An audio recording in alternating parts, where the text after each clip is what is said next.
Marc Espier, bonjour. Est-ce qu'il y a des nouveautés sur la place du THS, du traitement hormonal substitutif de la ménopause et le cancer du sein?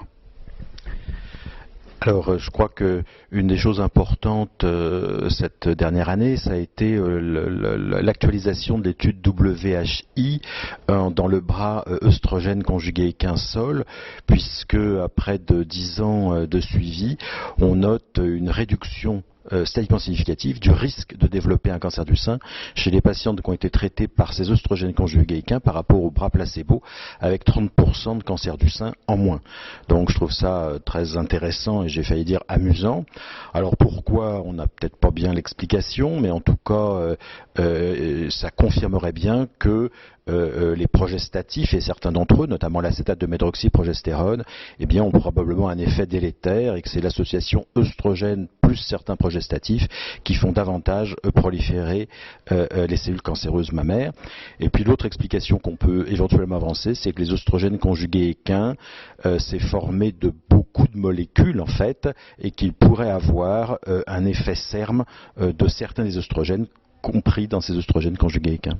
Il semble qu'il y ait une dernière étude qui montre aujourd'hui que les femmes à bas risque de cancer du sein qui prennent un THM n'ont pas de sur-risque. Tout à fait. Il y a une étude randomisée dont on a eu les premiers résultats récemment aux États-Unis chez des femmes jeunes qui ne présentaient pas du tout les facteurs de risque, notamment cardiovasculaires et d'insulinorésistance que présentaient les femmes de l'étude WHI, qui montre qu'il n'y a pas d'augmentation du risque de développer un cancer du sein. La durée de l'étude est courte, je crois que c'est 4 ans, mais cependant on voyait l'augmentation dans l'étude WHI, l'augmentation du risque tout de suite. Donc c'est des résultats encourageants. C'était aussi d'autres molécules. Il n'y avait pas l'acétate de médroxyprogestérone, c'était des dérivés plus naturels. Est-ce qu'il y a une influence de la nature histologique de la lésion sur le traitement hormonal et cancer du sein? Par exemple, les formes lobulaires ou canalaires ont-elles une susceptibilité différente? Alors il semble bien quand même que les formes lobulaires soient davantage sensibles aux traitements hormonaux et qu'il y ait un risque plus important pour les formes lobulaires que pour les formes canalaires.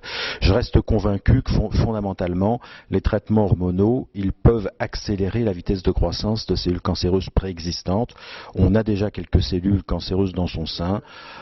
Voilà, avec une hormonosensibilité, elles vont pousser un peu plus vite, on va trouver les cancers 2-3 ans plus tôt qu'ils seraient advenus.